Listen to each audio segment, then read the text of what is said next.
Want to use your T-Mobile REVVL 7 on another carrier? Here's what you need to know.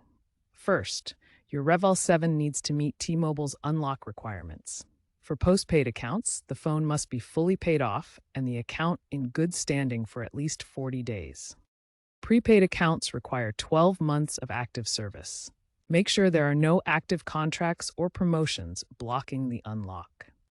Quickly check your eligibility by visiting tmobile.com/unlock or calling 611 and providing your phone's IMEI by dialing 06 on your phone.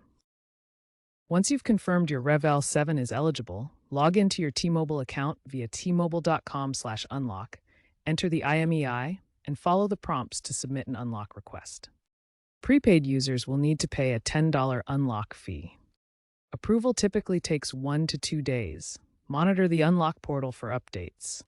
Once approved, you'll receive instructions to unlock your phone, usually involving entering a code in Settings, Connections, SIM card manager after inserting a non-T-Mobile SIM card. Always back up your data before unlocking.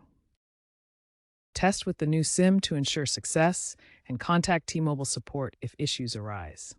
Avoid third-party unlock services as they can be unreliable and potentially harmful to your device.